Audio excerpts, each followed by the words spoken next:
Hello and welcome to the Gamers Table Independent Edition. It is Friday, and we're reviewing Drive Them Back. It's a co-op game. Who can stop them? You and your friends are heroes standing before their vanguard. Grab your weapons because this is about to get epic. Work together to wipe out their ranks before being overwhelmed. It is enjoyable. It's a cooperative game. It's fairly simple. But set up, it says, draw from the enemy deck to create the enemy formation. 3 rows of 6 enemies, one behind the other. The front row is called the front line. 3-player game, you make rows of 7 enemies. 4-player game, you make rows of 8 enemies. Yes. First, you have the Drive Them Back set of cards, which are the ones that have the different types of guys and how tough they are and how they move and any things like if they break your weapon, if they have a shield, or if they stay where they are and guys can't get around them, or you can't get around them, or what. Oh, it's more of the same deck. Then we have the weapons deck. Yep. And they're all based 1 to 4, so either 1 damage and 4 swings, or any combination in between, like 2-2. Yeah, it's all 1-4 or 2-2s. So either 1 swing for 4 damage, 4 swings for 1 damage, or 2 and 2. And then we have the epic cards. There. The epic cards, now they're either base spells or they're weapon modifications, and they all have the amount of strikes they do. If it's a weapon modification, it'll just have a plus, and it'll just add on to what your base weapon does. And the epics are a lot nastier. Okay, and then for representing the damage on any particular dude, because some of them take more than that, we have the selection of chips. And then there is the rule book. Excellent rule book. Any questions we had about the game were covered in the rule book. And the best thing about it is at the back, they got the gameplay summary, which keeps things so it's easy to keep things in order. I mean, the idea behind it, that these guys that advance down, and they advance down in the columns, and you got to beat them all back and try and wipe out all the columns, the full. Different thing, you're not worrying about the rows, you got to wipe out columns so that they won't come back. But It's always nice when you don't have to flip through the rulebook for the basic stuff. It's at the back. But even for a simple game, it's not a very big rulebook or anything. It's all nice diagrams and artwork in here and stuff like that. So it works out pretty well. Explains what all the icons mean. There's never something where you're like, what does that do? Yeah. It's all good. The artwork and all that is pretty good. It's consistent. A little dark, maybe, but I guess type of game. The theme. But, the weapons are pretty much the same, just different artwork on them. The epics, bigger numbers, bigger hits, but they're one-time uses, and which is all right because you don't want to breeze through the game. If it's too easy to get the epics, then it's going to be too easy on the game. And we didn't find it hugely difficult, but we obviously you can increase the difficulty by putting more cards on the field. And I think next time we play that's what we would do just because. Or you just reduce the number of columns so the rows fill up faster. Because it's really easy to see where you should be attacking the mob that's coming in. Definitely get rid of any of the +1 monsters to slow them down so they don't overwhelm you as fast. So the less columns you have, the quicker the rows, but as Chris said, and it would build up there, so you would have less time. You would have to do a lot more beatdown. Yeah. Which is a nice way to be able to scale the difficulty if you're finding it too easy. Yeah. Without having to learn a whole bunch more rules or add in, the quorum cards. Even though you want to get all the points so you can get those epic cards and do the awesome moves, sometimes it's like, you know what? I don't need the epic card as much as we need to get rid of these 3 guys that are causing us a lot of trouble. So I'll do that instead and not get as many points, or I'll weaken them all so the next guy can take them out. Because for strategy, that's the best way to do it. Everything is here. I like the way that if you don't kill the guy, you put damage tokens on him. Damage is persistent, so you can get halfway through him, and then the next guy can finish him off and extend it farther in. Yeah. As I said, if everybody is playing their part in the cooperative game, it is not that difficult to keep on top of it. So you need to ramp up the difficulty, make it a little easier for the enemy to overwhelm you. So you need to work a little bit harder. But the game is set up to allow you to do that. The base weapon deck, considering how little variation there is, he's gone to a lot of trouble of making different artwork and different names for all the weapons. Like you got the Amazon, Edge of Fury, the Defender, the Tenderizer, Soul Reaper, the Tormentor, the Mincers. I could go on because there's still plenty of cards. Yeah. It's nice to have that variety just to break up the game. So you're not okay. Yeah, you're a 4/1. I'm a 4/1, but it's a different weapon, so it still feels epic. And then the epic are just so crazy.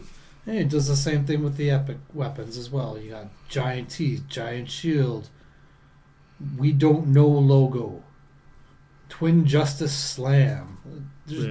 There's a lot of them, and they all have a varying amounts of attack swings and damage.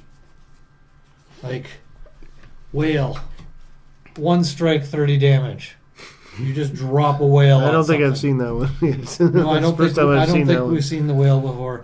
You don't go through a lot of the epics just because they cost so much. You don't get a lot of them per game. Right. Which is nice because that means you're going to be seeing new stuff in a lot of the games. So the basic, we told you how to set it up. The basic idea is you take your weapon, say it's a 1... Frigid Scimitar. What's it do?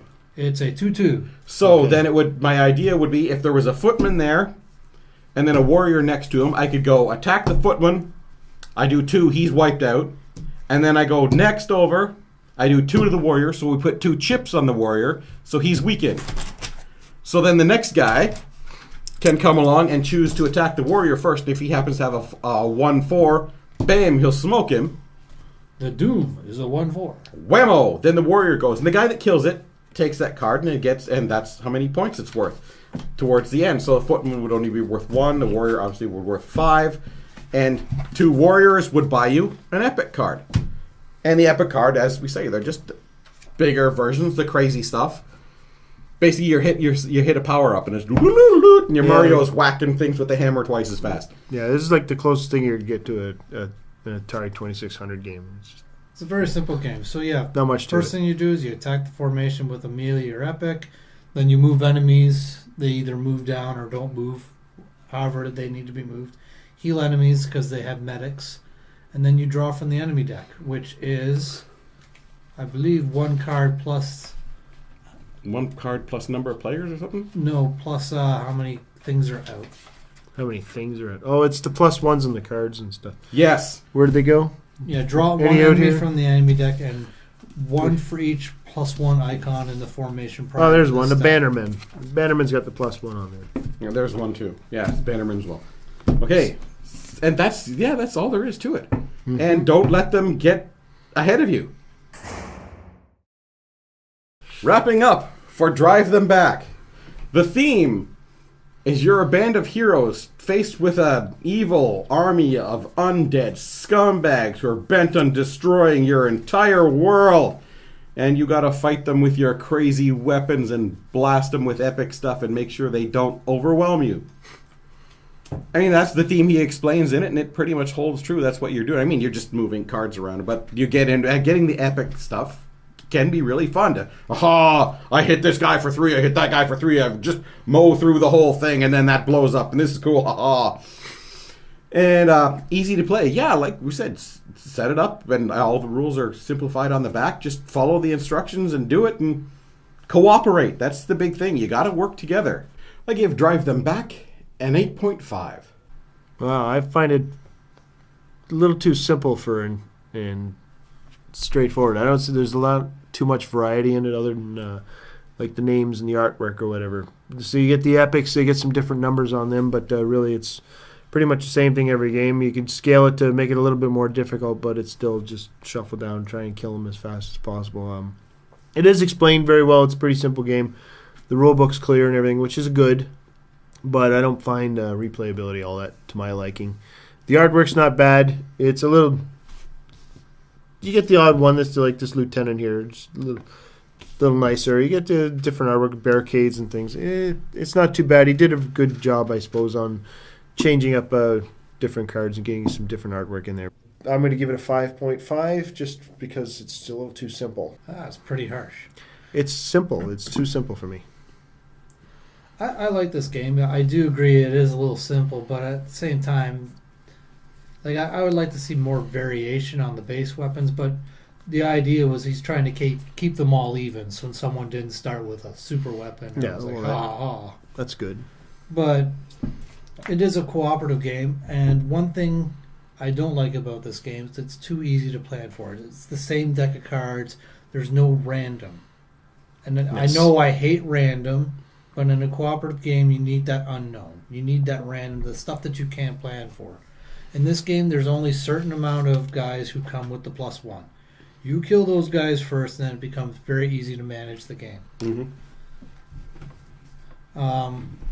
So in that sense, it's not that great, but I mean, you could scale the difficulty. And it's simple, but the rulebook is great. The game works, and it is enjoyable. I give Drive Them Back a 7.5. So thanks for watching. Don't forget to like and subscribe to the video. Did you see me get up and turn it off? Well, we had our little finish there, but okay. I thought that was off camera kind of thing. Yeah, don't forget to like and subscribe to the We're going video. to be on camera now. What were you saying? I don't know because you won't shut up. But then that's not new. Subscribe on Twitter. Subscribe on YouTube. Subscribe on follow on Google Plus. If you want to know when the videos are coming out, watch the website. It'll get updated every once in a while. And stuff like that. Keep an eye out for the other projects that I got going on. There's a nice movie that's going to be coming out soon. And we'll see you next time. Bye. Bye.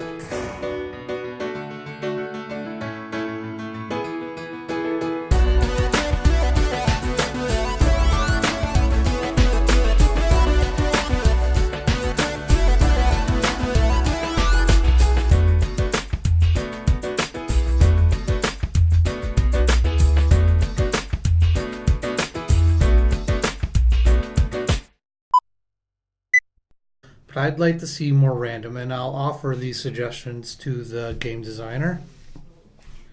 I would add maybe more variety in the monsters coming after you. I would add more variety in the weapons that you start with. Maybe make some that are really good. Maybe make some that are weak. Maybe make some that you really want to break and get a new weapon. You can add in perhaps even event cards that will add random things.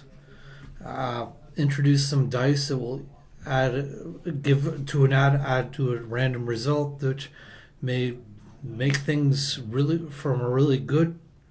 They got under control, no problem, and all of a sudden, oh, guess what? Shuffle X number back into the deck, type of thing, event, or where you roll the dice, or add this many right now, or they could be good events where you or even get rid of that just destroys all the wounded ones, so then the players don't get the reward for them. There's lots of good ideas that can deepen this game, but base wise is a very solid game. It's enjoyable.